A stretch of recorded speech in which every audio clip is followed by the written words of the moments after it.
When you dive into the red and the black, you'll understand why this book wasn't accepted in Stendhal's time.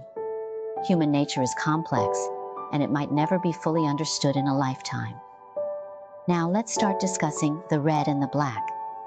The protagonist, Julien, is the son of a rural carpenter, handsome yet pale and frail. He is little adapted to hard work and only enjoys reading, which makes him seem out of place. People might call him a freak. Can reading put food on the table? So, he often faces beatings and scolding from his father and two brothers, who think he's useless. Later, Julien begins to study Latin with a local priest, and gains the priest's favor. This leads to a recommendation to work as a tutor in the home of the mayor, Mr. de Rênal. At the mayor's house, 19-year-old Julien falls in love with Mrs. de Rênal, who is nearly 30. Their affair becomes a scandal, so Julien decisively abandons Mrs. de Rênal and goes to study at a seminary in Paris. With the recommendation of the seminary's director, Julien becomes a secretary for a high-ranking nobleman in Paris.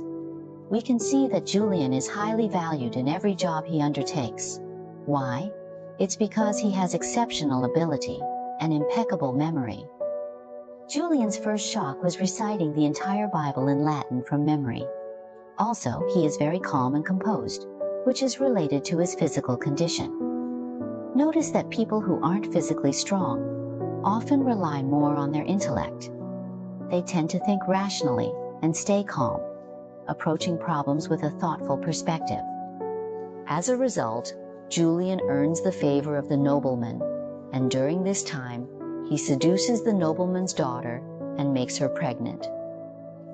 Consequently, the nobleman has to agree to Julien marrying his daughter. However, Julien is poor, so he needs to be presented properly. The nobleman grants Julien a noble surname and promotes him to the rank of cavalry lieutenant. Thus, Julien immediately leaps up the social ladder, achieving a change in status. Just as Julien is about to reach new heights, the nobleman receives a letter from Julien's former lover, Mrs. de Rênal. The letter accuses Julien of being a scoundrel and recounts their past relationship. The nobleman is furious and revokes all of Julien's rewards, refusing to let his daughter marry Julien. In his rage, Julien shoots Mrs. de Rênal twice in church and is subsequently sentenced to death by guillotine. This is the story of the red and the black, which closely matches the real-life news event.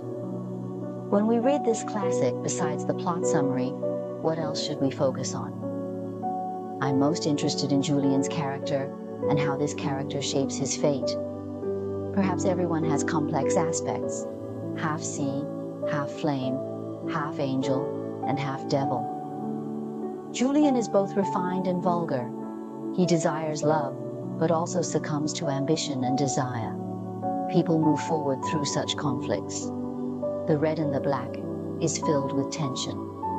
The story of the red and the black takes place in 19th century France. Julien, originally a carpenter's son, was viewed with disdain by his father from infancy. The father thought Julien's weak health meant he wouldn't live long and would eventually become a burden. As Julien grew older, his slender frame rendered him incapable of strenuous physical labor. In a family of laborers, predominantly engaged in physical toil, imagine the scenario where an individual in a rural setting proves inept at farming and lacks resilience for hard work. How do you suppose others would perceive him in such circumstances? Julien's father and two brothers are illiterate laborers, earning a living through woodworking. They disdain Julien. And he suffers greatly in this environment. He has no desire to repeat his father's and brother's fate. Julien dreams of a life where he wears splendid clothes, rides a tall white horse, and is respected like a nobleman. So how does a beautiful but poor person change their destiny? Julien's choice is to study.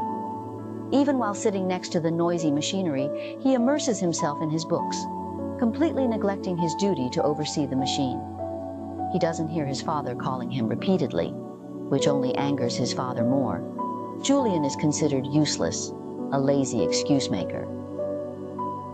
His father thinks reading is pointless and only a way for Julien to avoid work. The father views him as a burden who consumes family resources without contributing any income, leading to frequent beatings that leave Julien dazed and bloodied. Because of this harsh treatment from his family, Julien naturally has a low status. The townspeople see him as weak and a failure, believing he can't even play games as well as others. He seems like someone destined to be trampled. But Julien never views himself as weak. He firmly believes he can rise above his circumstances, become someone of importance, and earn everyone's respect. Julien's ambition is born from the countless negative energies he has experienced, which also leads him to expose his cruel and greedy side. Stendhal describes Julien in the book. Julien, with his pale face and gentle demeanor, like a girl, who would guess that beneath this appearance lies an indomitable determination to make a name for himself, even at the risk of life, and to rise to greatness? Stendhal doesn't pass judgment here, but his attitude is implied. Julien's ambition is both his driving force and the cause of his ruthless and unscrupulous behavior. The author doesn't judge him, but rather reveals his nature with remarkable insight and precision. In France at that time, there were only two paths for young people to take: joining the military or the church. This meant that education could connect them with the nobility, but the opportunities were limited. Most people were destined to chop wood for a lifetime. Julien doesn't want to be trapped in such a fate. He actively pursues opportunities to join the church, hoping that through hard work, he can become a bishop and gain supreme respect. To win over his teachers, similar to how one flatters leaders and powerful colleagues, Julien uses his extraordinary memory and Latin skills to memorize the Bible and the New Testament. Once, at a public event in the city, Julien recited the entire Bible from memory, making him famous overnight. At that time, Latin was a high-level language, known to very few, much like if someone could recite all 300 Tang poems, or even over 50,000 Tang poems in a program like CCTV's Chinese Poetry Conference.